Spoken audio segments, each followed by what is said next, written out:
reporting on the games you love by people who love to game.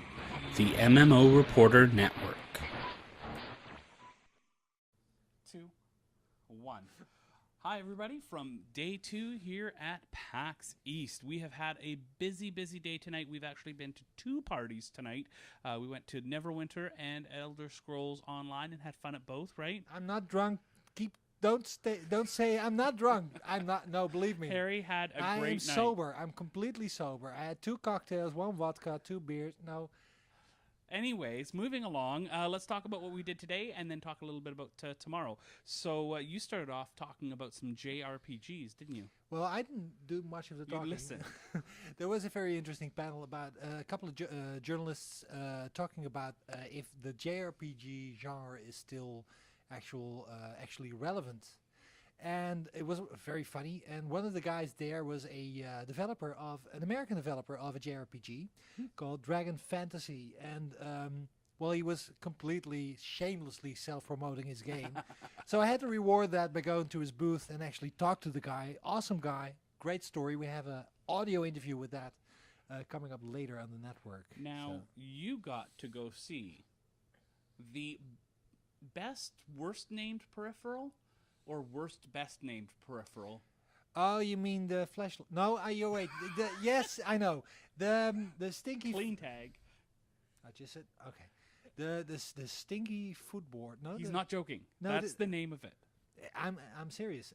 And I asked him, do you imply that we gamers have a food hygiene problem? But he denied that. No, it's basically it's a silly idea. I think it's a solution to a problem that not really exists. But you can put a footboard down and you can it has 4 buttons and you can hit them with your foot. So if you're playing Battlefield, you can hit back and then you crouch. You're in the front button and you run, and it supposedly frees up your hands to do other things. Okay, and then you went to see the Eve booth and a big announcement there with no news whatsoever. Actually, they just said there's a new expansion coming.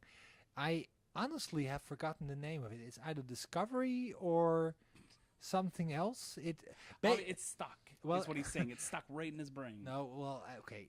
The thing is, they are adding an exploration thing to EVE Online, and that means that they want to reclaim that sense of wonder and discovery, and that is what. And they didn't go into much detail. And by the way, it was very loud. We were right next to the Assassin's Creed booth. Oh, people were and another esports event going on right away. So I don't know what happened, but EVE they are launching in this summer a new free expansion. I think it's the 19th. So it sounds good. And do we have a video of that or? Well, we have bits of video. All right, we might get something out. We might not. We have an interview coming up later. That's right. And you went to see Ubisoft. Yes. And you loved every second of it because of the wealth of news that they gave you. Less said about Ubisoft. Okay, the thing is, I am looking forward to Watch Dogs. This is Ubisoft, by the way, is a company I have the highest respect for because they are making some very cool franchises. And one of the games that they are launching with for the PS4 is called Watch Dogs. And that is a game where you, as a hacker in a futuristic city, can access all the systems that drive a city, like from the power grid to the transportation system to the traffic lights to hacking people's bank accounts. And it's a very cool concept. It's basically Grand Theft Auto meets the Matrix, but high density interactivity. So lots of news about that.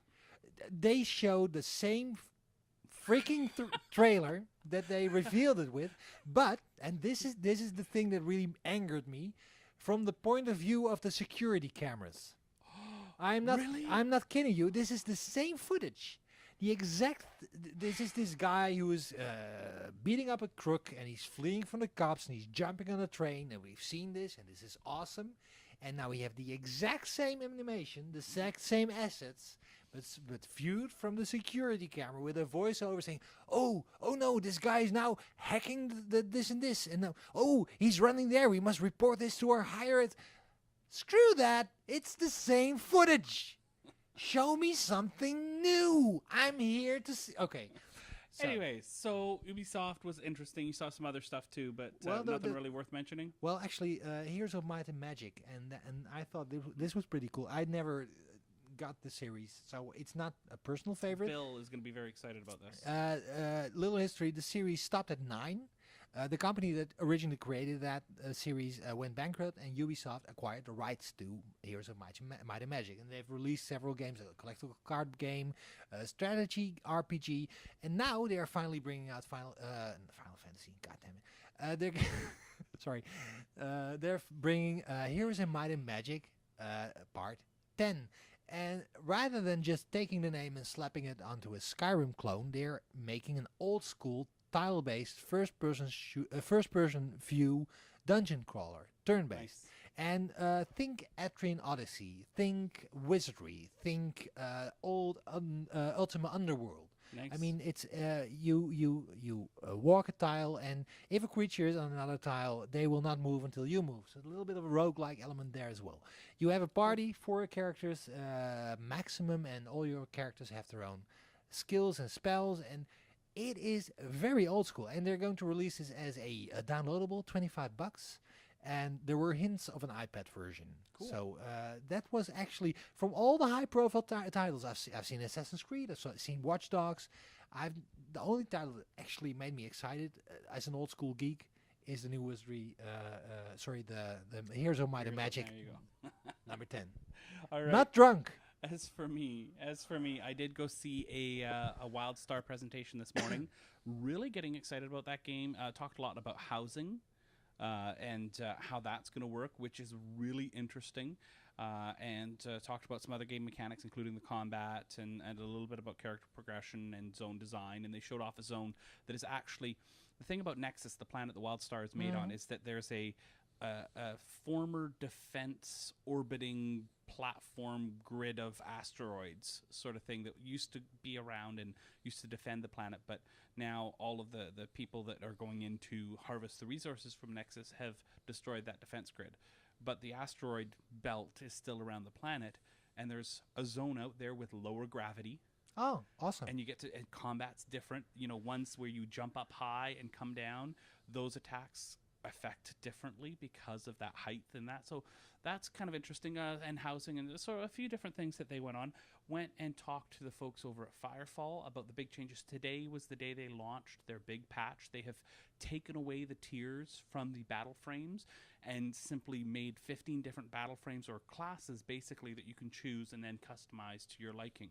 Big change for them, and really going to take the game, I think, in a different direction. So a little bit of a hiccup there. Power went out on the camera. Yeah. Harry, you were talking to someone about WildStar. Well, actually, one of the interesting things about WildStar, they are they're giving you the option to pursue 4 career paths. And at first, when I heard this, I was actually wondering if you had 4 different gameplay experiences. This is not the case. There is this open world with all your quests and all your stuff and your PvP and everything that you do.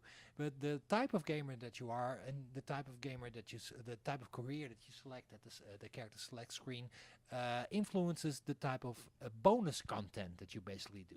Right. So, for example, if you are a soldier and you like to kill a lot of stuff, you can kill even more stuff and be rewarded extra for that, for going the extra mile. Or get quests for testing weapons. Yes. Which, if you do enough of those, you might get a special weapon as a power. Exactly. Yeah, and that deepens your character in the career of killing. And if you're an explorer, you actually get powers that allow you to reach places that other characters cannot reach.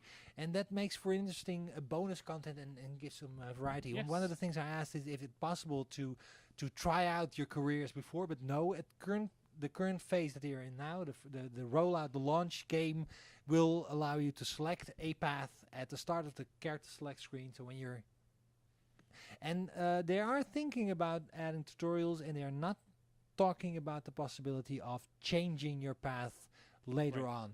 But it would be actually foolish if they wouldn't allow that. Well, path is not like it's not like a crafting profession. It's like, I know that I'm this type of gamer. I know that I'm someone who likes to go out and explore stuff. I want to find every nook and cranny. I'm someone who wants to read all the lore, find out about all the lore. I'm someone who wants to be really social.